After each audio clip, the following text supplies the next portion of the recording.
Do you feel like the whole world's against you on Saturday, especially the Big 12? Boy, what a trap question and going into this one. No, against us, I don't know. I think, again, as much as our season has gone and, the growth that we've continued to make and we need to continue to make continues to fall on our shoulders. And obviously, you got a lot of respect for this TCU team. I think, probably opposite of us in a lot of ways. They've won the moments in some critical situations and have had the ability to finish games. And so, you got a lot of respect for them. A lot of guys that have played or we played against throughout the last couple years, a lot of those guys playing the best football of their career. And, I think when you look at this team, there's a lot of respect for them on both sides of the ball and the way they're playing right now. So let me try this. If you win, what do you think the Big 12's reaction will be? Oh, geez, I don't know. Again, at the end of the day, you play the games that are on your schedule. Every game's got a unique meaning to it, and you're getting, for us, getting to the end of the season and getting to a point where, man, you want to be playing your best football. So what a challenge and opportunity to do that.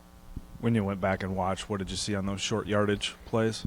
Yeah, it's kind of like the moral of the story with the turnovers from the week before. It's like one guy. It's inconsistency, and that's a hard part because those are, and there's some situations of maybe why that happened, but the reality of it is it happened, and I think it's. The hard part is you do all the hard work again. You go on the 12-play drive, you drive the ball right down the football field to get in position to do those things. You make the plays to be in those spots.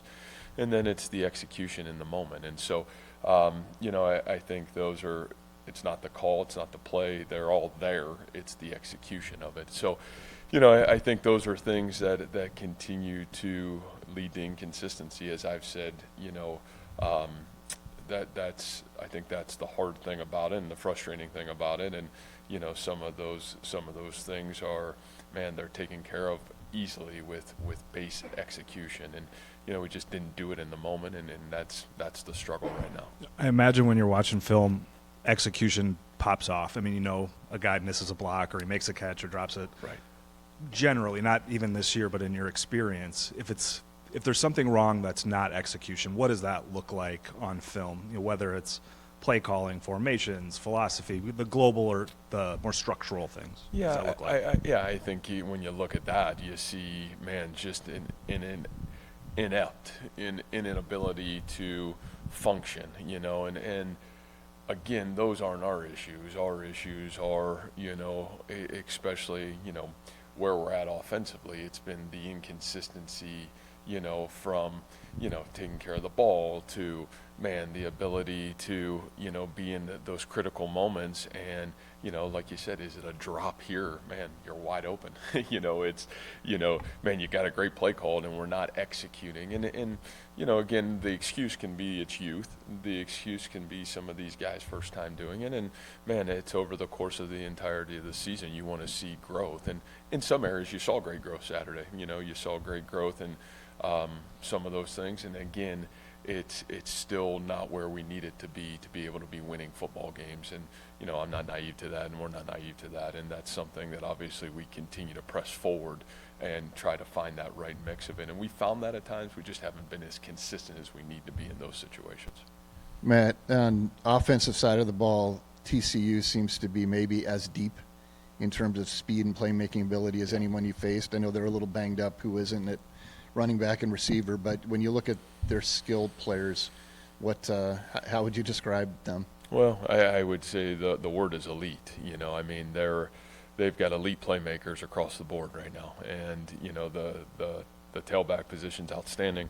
Obviously, a wide receiver, I would say they're as good as anybody in the conference, and probably have one of the best players that I've seen in our conference at the wide receiver position since I've been here. And quite honestly, the key to the whole thing is the quarterback. And, for me, I have the utmost respect for Max, knowing Max through the recruiting process, knowing his family. Man, Max has always been a guy that I've had unbelievable respect for. And you're kind of fired up for him because he's a guy that's kind of worked through hard, to be honest with you, through the last couple seasons. And, you know, for him, he's found that consistency. He's found that he's playing at such an elite level right now. And to me, he's the key that is making all those other things play at a really high rate. So, and then they've done a great job. You know, I think they're playing really well right now on the offensive line as well. So, you know, I think those pieces are all in place, and again, playing with a lot of consistency right now. What does it say about Max that new head coach comes in, he loses his starting job, which he had pretty much 3 full seasons, and that guy gets hurt, he comes back and is having his best season? Well, Max is tough, and if you watch Max play in high school, I mean, he's a coach's son. He was the leader of that football team, really kind of started their revival as a program, in my opinion, of where they are and where they are right now. And man, he is as tough as they come. And, you know, I think that just says you have perseverance, you have character, and when things got really hard, man, Max just kept fighting. And, you know, playing against Max for the last 3 years, you know, I mean, he's played exceptional against us. He's a guy that is tough, he's gritty, and they've never been out of the game with Max. He's given them a chance to win every football game. So from my end, just the utmost respect for him and his family. What are you going to do with your kicking situation on Saturday? That's a great question. You know, I think we'll get through the week.